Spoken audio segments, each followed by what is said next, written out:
Hello, everybody. Happy Friday. I know that I am very late. I had to reschedule some things and move some things around, but I wanted to get in because I am really, really excited about this particular talk today. Also, it's 25 to 100 pounds on their back. They are moving from place to place. They have incredible strength demands.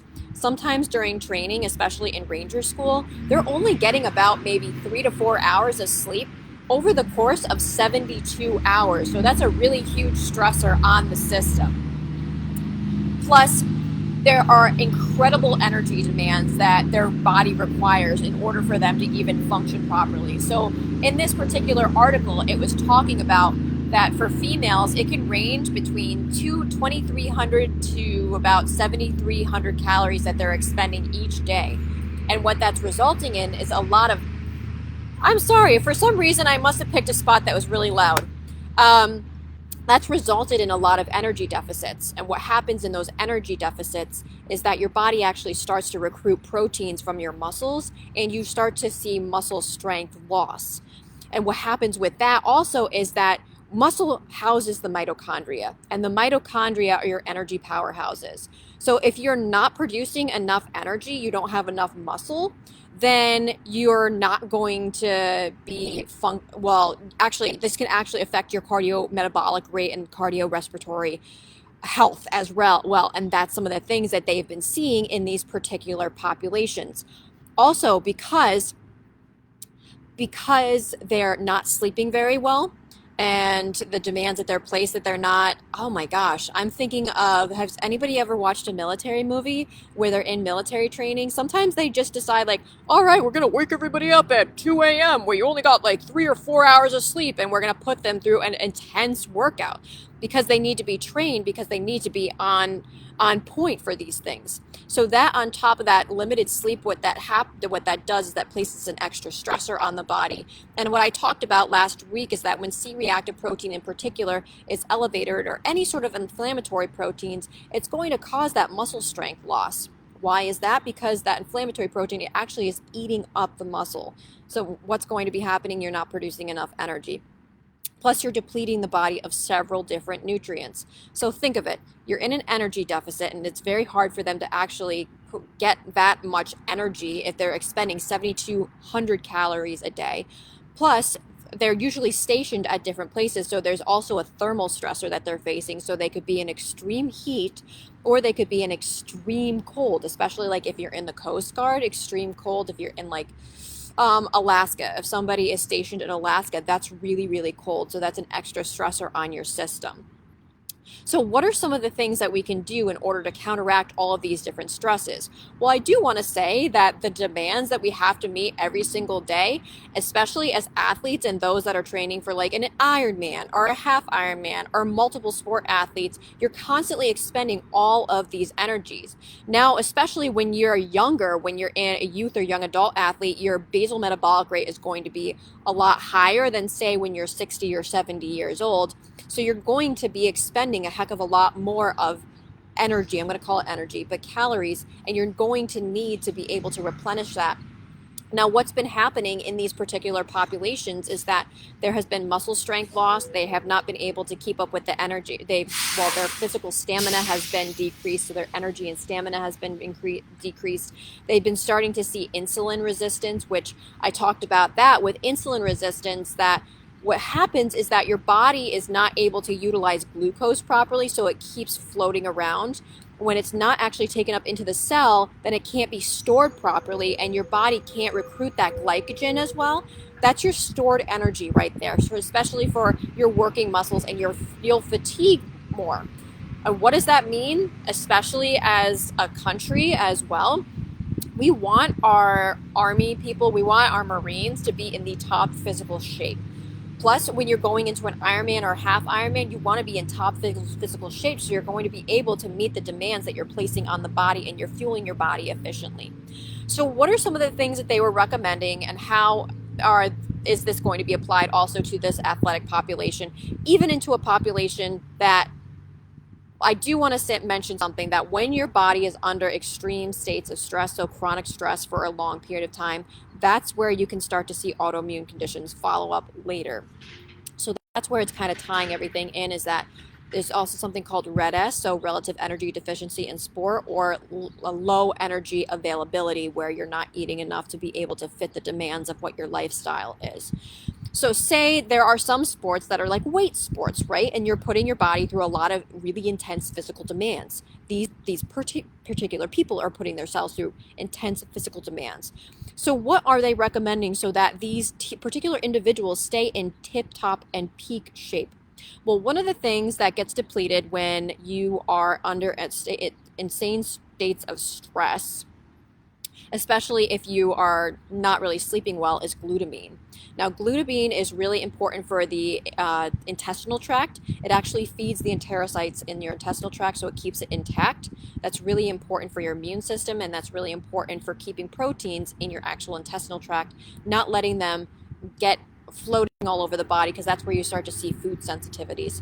So that glutamine is also part of your natural antioxidant glutathione, and when that gets depleted, then that's where you can really start to see those inflammatory cardiorespiratory rate as well. So it's really important that you're incorporating a source of glutamine in there. Some really good sources are like bone broth protein, taking glutamine supplements. Glutamine, actually, I'll go into all of that later. I'll talk about like the dosages and everything for those types of things, but I just want to get through this. Another thing that's depleted as well is leucine when you're under extreme states of stress, and especially if you're an endurance athlete, a really intense endurance athlete, you know that you get a lot of gastrointestinal symptoms, and you can get food sensitivities as well. Well, leucine is also a really important amino acid that is part of the intestinal tract to keep it intact. And that's why you want to make sure that you're replenishing with not only leucine, but you're replenishing with enough protein. So that's what they're saying, is that when they're in these energy deficits, your body actually needs more protein because you're using up the protein pool, and your body's actually starting to recruit proteins from your muscle.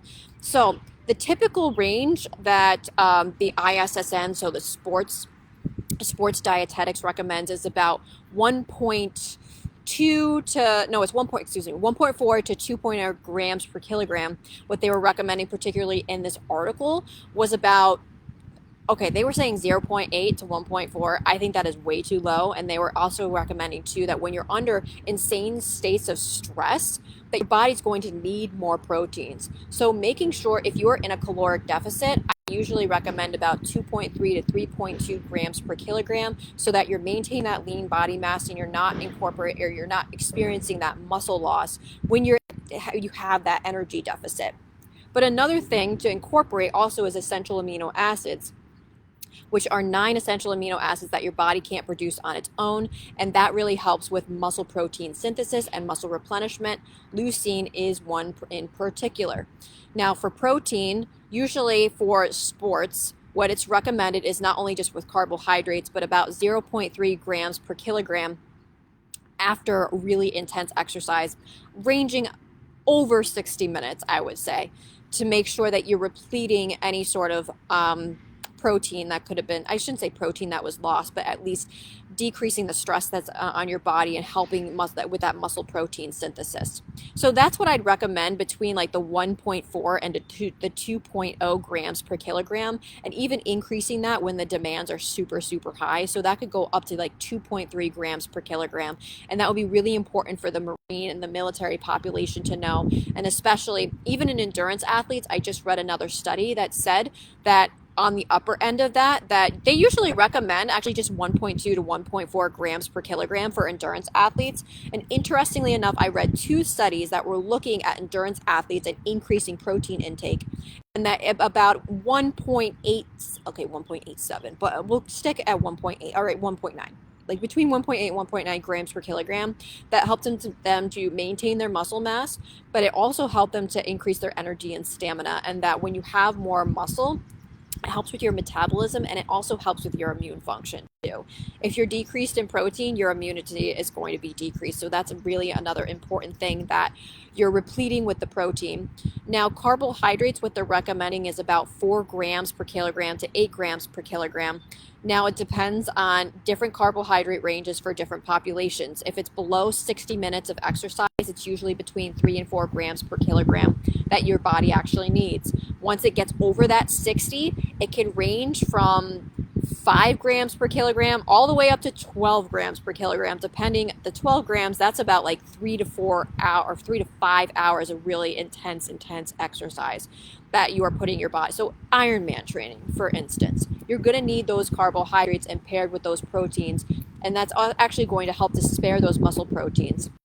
So that's one of the things that it's incorporating. What they're looking at is incorporating a source of essential amino acids right after that intense training, as well as that carbohydrate. What I've been reading in different sports nutrition articles and that I've been applying to myself, it's about 0.3 grams per kilogram of protein. So that's about 20 to 40 grams of protein coupled with about 1 to 1.2 grams per kilogram of carbohydrate. So that's going to help to replete the glycogen, and that's going to help you to recover a heck of a lot better. But how about these other demands that are placed on the body? And especially when it comes to exercise and pushing yourself. Well, there are different nutrients that they were looking into, such as L-citrulline, arginine, and beta-alanine. Now I'm going to go into detail about what each of those are. So we will start out with arginine. Actually, I like L-citrulline. L-citrulline and arginine basically go hand in hand because one produces the other in the body, and one L-citrulline, I believe, is the precursor to arginine. Now, interestingly enough, I was reading an article, and I recommend L-citrulline in particular because that actually helps to increase nitric oxide production, and that nitric oxide production actually helps to dilate the blood vessels and will help oxygen to be delivered to the muscles much more effectively, as well as nutrients as well. They looked at beetroot powder. Now, some of these, there's limited evidence, but I do really want to put this out there because I'm a person that I live outside the bell curve, and the things that might not be statistically significant, even though some people experience it in the article, I do want to just emphasize that there is significance to that. But looked at about beetroot, they looked at beetroot powder as well, between 300 and 600 milligrams, about 2 hours before training, and that helped to increase energy and stamina, and those muscle strength gains as well. So there's arginine, and then there's L-citrulline. That's between 1 and 3 grams of L-citrulline before you're working out, and that helps with that nitric oxide production. And the arginine as well. As I said, I think I would recommend some L-citrulline over arginine. So that's something that you can throw in like a pre-workout shake or something like that for these amazing athletes and these military personnel.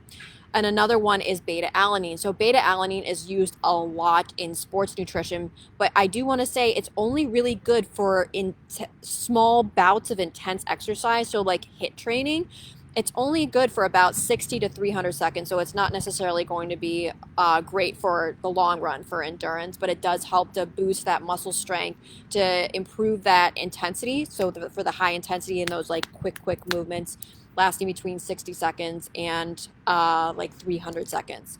So for the military, depending on what type of training that they're going in, if they need that boost, then that could be beneficial for them. There's also creatine monophosphate. So with my clients, I usually recommend that the creatine they take before the workout, not necessarily after the workout, because that really does help with the strength gains, and then that helps with those quick movements as well. So when they're doing those strength workouts, it's not for like long endurance because your body actually, it's through the creatine monophosphate pathway. So that can help these particular athletes with giving them that extra boost with those intense exercises. And especially for those that are doing half Ironmans or Ironmans, you do have sprint workouts so adding in like a little bit of creatine in there too. But what are other ways that you can counteract all these intense demands that are placed on these military personnel with the stresses of life, the mental stresses, the physical stresses, the energy depletions? Well, making sure that they're getting an adequate amount of energy, an adequate amount of protein, and I said the carbohydrates, as well as fats. They recommend about 30% or less of fats. So for sports nutrition, it's usually between 25% and 35%. So between 25% and 30%, I would say. of those really good fats. Another fat that's really going to be important for this population is omega-3 fatty acids. Now, why is that? When you're going through these intense exercises and this intensity, then the cortisol levels can also be high and the inflammatory proteins can be high. So you need something that's going to be a really good anti-inflammatory. Now, the omega-3 fatty acids decrease that inflammation, and it's very important for cardiometabolic rate and cardiorespiratory rate as well. With those inflammatory proteins, as they can actually affect your heart. And they've been seeing that in these military personnel as well. Plus, it helps, anything that can help to decrease inflammation will really help with insulin sensitivity. So it can help with the blood glucose to be taken up into your cells more effectively and glycogen to be stored much more effectively as well. So anything that's going to be decreasing those inflammatory proteins, they usually recommend between 1 and 3 grams of omega-3 fatty acids. There's other studies that I found too. It's between 2 and 6 grams. There was one that was done, was it 7 years ago, 6 years ago, that I put it into I put it into my course actually. And it's between 2 and 6 grams that when these athletes were given about 6 grams of fish oil, that they saw better muscle strength production. There wasn't muscle strength loss, that there was just better energy and much better recovery as well. So making sure that they incorporate some omega-3 fatty acids is going to be super important during that training time. And even the demands when they're overseas too, to be able to counteract those, the extreme heat or the extreme cold, or like, as I said, with the Coast Guard, when they're in Alaska, it's going to be really, really cold, and that's a big shock to your system. But that's important for if you're going into an event as well. Now, interestingly enough, they recommend tyrosine. Now, I usually recommend tyrosine because it's very good for your adrenals. And why is that? Tyrosine is the precursor to your thyroid hormone, and it is also the precursor to dopamine. It's the precursor to noradrenaline and adrenaline. Now, keep that in mind, because usually by preloading with a little bit of tyrosine, that you can get the adrenaline and noradrenaline going in a healthy way, not in a way where it's depleting your system. So it's actually helping to, you'd say, tonifying the adrenals so that they're not under extreme states of stress. It's helping your body. It's helping to meet the demands on your body with that tyrosine in particular. So tyrosine, usually it's recommended between 500 milligrams and 1,000 milligrams. Now, if you are on any sort of thyroid medications, it does interact with some other things too. Please check with your doctor.